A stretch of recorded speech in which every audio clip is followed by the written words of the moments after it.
जिले की हलचल। आकाशवाणी लखनऊ से प्रस्तुत है जिले की हलचल। आज सुनिए प्रयागराज और रामपुर जिलों की हलचल। पहले सुनते हैं प्रयागराज जिले की हलचल। आलेख और स्वर है प्रवीण मिश्र का।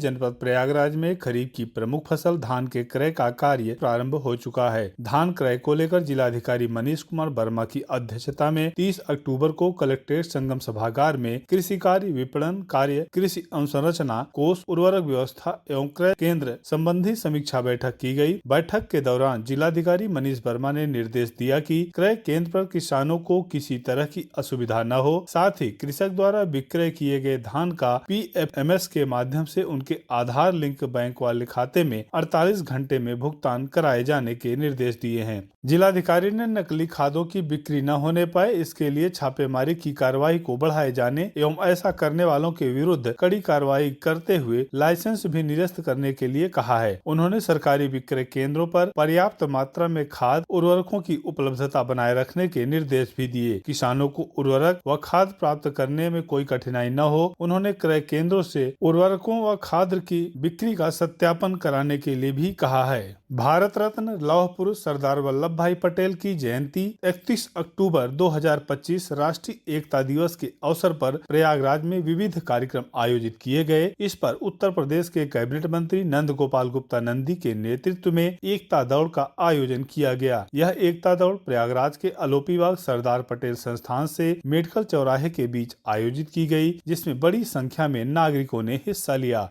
प्रयागराज में संगम की रेती पर जनवरी माह से शुरू होने वाले आगामी माघ मेला 2026 के आयोजन को लेकर 1 नवंबर को उत्तर प्रदेश के नगर विकास एवं ऊर्जा मंत्री AK शर्मा ने सर्किट हाउस सभागार में मेला के तैयारियों की समीक्षा बैठक की। बैठक में उन्होंने नगर विकास एवं ऊर्जा विभाग के अधिकारियों को सभी व्यवस्थाएं समयबद्ध, व्यवस्थित और जन सुविधा केंद्रित रूप से पूर्ण करने के निर्देश दिए। बैठक के दौरान उन्होंने कहा कि जिस प्रकार महाकुंभ के दौरान स्वच्छता कार्यों की सराहना पूरी दुनिया ने की, उसी तरह की उत्कृष्ट तैयारियां माघ मेला में भी सुनिश्चित की जाएं। 4 नवंबर से भारत निर्वाचन आयोग के निर्देश पर उत्तर प्रदेश में पुनरीक्षण SIR 2026 शुरू किया गया है। इस क्रम में प्रयागराज में भी यह अभियान सुचारू रूप से चल रहा है। जनपद में मतदाताओं को किसी तरह की असुविधा न हो, इसको लेकर जिलाधिकारी कलेक्ट्रेट में विशेष प्रागढ़ पुनरीक्षण SIR 2026 कंट्रोल रूम बनाया गया है, जिसके माध्यम से मतदाता विशेष प्रागढ़ पुनरीक्षण से संबंधित जानकारी अथवा समस्या के समाधान के लिए टोल फ्री नंबर 1950 तथा टेलीफोन नंबर 0532-264-4024 पर संपर्क कर समस्या का समाधान पा सकते हैं। जनपद प्रयागराज की 12 विधानसभाओं में 47 लाख से अधिक मतदाताओं का पुनरीक्षण कराया जाएगा। प्रयागराज त्रिवेणी संगम तट पर देव दीपावली का भव्य एवं दिव्य रूप से आयोजन संपन्न हुआ। इस अवसर पर लाखों दीप मालिकाओं की अद्भुत छटा से संगम क्षेत्र जगमगा उठा। जिला प्रशासन एवं प्रयागराज मेला प्राधिकरण के द्वारा कार्तिक पूर्णिमा के अवसर पर देव दीपावली पावन पर्व का भव्य एवं दिव्य रूप से आयोजन किया गया। इस अवसर पर संगम नोर सहित अन्य घाटों पर लगभग 10 लाख दिए जलाए गए। देव दीपावली के अवसर पर सैंड आर्ट, गंगा आरती, सांस्कृतिक कार्यक्रम एवं आतिशबाजी का आयोजन किया गया। 7 नवंबर को राष्ट्रवाद के अग्रदूत बंकिम चंद्र चटर्जी द्वारा वर्ष 1875 में रचित राष्ट्रगीत वंदे मातरम के 150 वर्ष पूरे होने के अवसर पर प्रधानमंत्री एवं मुख्यमंत्री कार्यक्रम का सजीव प्रसारण कलेक्ट्रेट स्थित संगम सभागार में किया गया। इस अवसर पर उपस्थित अधिकारियों और कर्मचारियों के द्वारा सभागार में राष्ट्रीय गीत वंदे मातरम का सामूहिक गायन किया गया।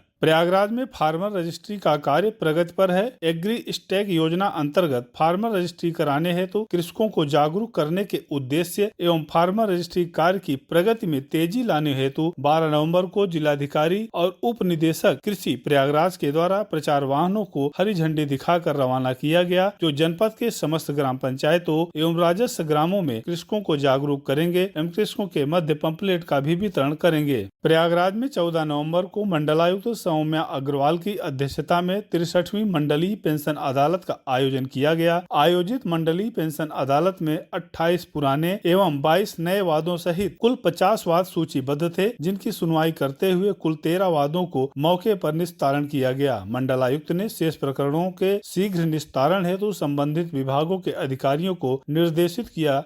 प्रयागराज जिले की हलचल के बाद आइए सुनते हैं रामपुर जिले की हलचल। आलेख और स्वर है शन्नू खान का। रामपुर में पूर्व कैबिनेट मंत्री आजम खान और उनके बेटे पूर्व विधायक अब्दुल्ला आजम दोनों को 7-7 साल की सजा सुनाई गई। दोनों को 2 पैन कार्ड मामले में एमपी एमएलए कोर्ट ने दोषी ठहराया। सजा सुनाए जाने के बाद दोनों को न्यायिक हिरासत में लेकर जेल भेजने के आदेश दिए, जिस पर दोनों को जिला कारागार में कड़ी सुरक्षा में भेज दिया गया। शहर विधायक आकाश सक्सेना इस मामले में वादी हैं। उन्होंने साल 2019 में यह मामला दर्ज कराया था। इस मामले में 6 साल बाद फैसला आया। शहर से भाजपा विधायक आकाश सक्सेना ने कहा कि चाहे 2 पैन कार्ड मामला हो या कोई भी अन्य मामला हो, सभी में पेपर एविडेंस के आधार पर मजबूती से पैरवी की गई है और यह सत्य की जीत है।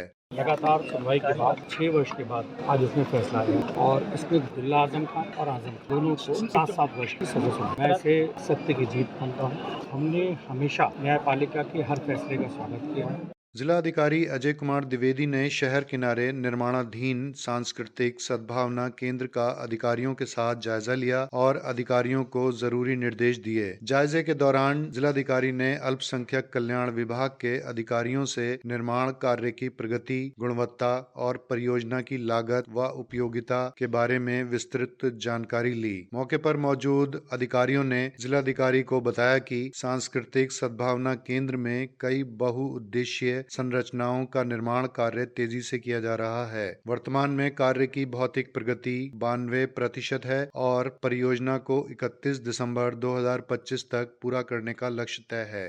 जिले में शहर के अंगूरी बाग स्थित राजकीय बाल गृह शिशु सदन में आयोजित बाल कार्निवाल चिल्ड्रन डे कार्यक्रम का आयोजन किया गया। इसमें जिलाधिकारी अजय कुमार द्विवेदी ने बच्चों से आत्मीयता से मुलाकात की तथा उन्हें चॉकलेट आदि वितरित की। कार्यक्रम का शुभारंभ जिलाधिकारी एवं अपर जिला एवं सत्र न्यायाधीश सचिव जिला विधिक सेवा प्राधिकरण कुलदीप सिंह द्वारा दीप प्रज्वलित कर किया गया। कार्यक्रम के दौरान बच्चों द्वारा चिल्ड्रन डे के अवसर पर आकर्षक सांस्कृतिक प्रस्तुतियां दी गईं, जिनकी सभी अधिकारियों ने सराहना की। इसके बाद अधिकारियों द्वारा शिशु सदन का निरीक्षण किया गया। जिलाधिकारी ने प्रोबेशन अधिकारी को निर्देशित किया कि बच्चों का चिन्हीकरण कर उन्हें विद्यालयों में प्रवेश दिलाएं। जिले में 14 ग्राम पंचायत सचिवों का वेतन रोका गया है। फार्मर रजिस्ट्री में धीमी प्रगति पर सीडीओ ने एक्शन लिया है। सभी सचिवों को नोटिस भेजा गया है। फार्मर रजिस्ट्री के लिए लक्ष्य तय किए गए हैं। रामपुर तहसील सदर के ग्राम मंसूरपुर क्षेत्र में राजस्व दस्तावेजों में नदी की जमीन के तौर पर दर्ज सरकारी जमीन पर अवैध तरीके से कब्जा करके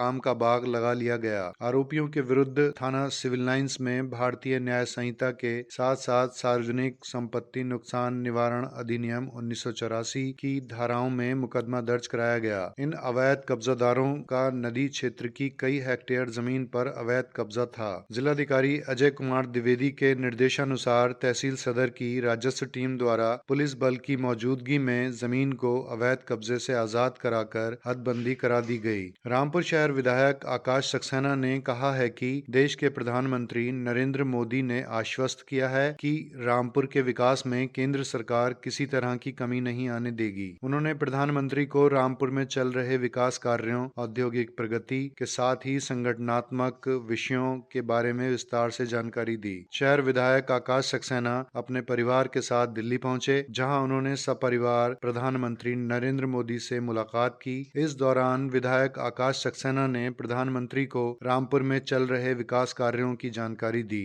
और क्षेत्र की भविष्य की आवश्यकताओं पर विस्तार से चर्चा की। विधायक ने प्रधानमंत्री को बताया कि किस प्रकार केंद्र और राज्य सरकार की योजनाओं से रामपुर में शिक्षा, स्वास्थ्य, सड़क निर्माण और रोजगार के क्षेत्र में तेजी से प्रगति हो रही है। प्रधानमंत्री नरेंद्र मोदी ने विधायक आकाश सक्सेना से क्षेत्र में किए जा रहे कार्यों की सराहना की और उन्हें जनता की सेवा में निरंतर सक्रिय रहने का आशीर्वाद दिया। प्रधानमंत्री ने कहा कि केंद्र सरकार का लक्ष्य देश के हर जिले को आत्मनिर्भर और विकास के पथ पर अग्रसर बनाना है और रामपुर भी इस दिशा में एक महत्वपूर्ण भूमिका निभा सकता है। ये था आकाशवाणी लखनऊ के क्षेत्रीय समाचार एकांश द्वारा प्रस्तुत जिले की हलचल का आज का अंक।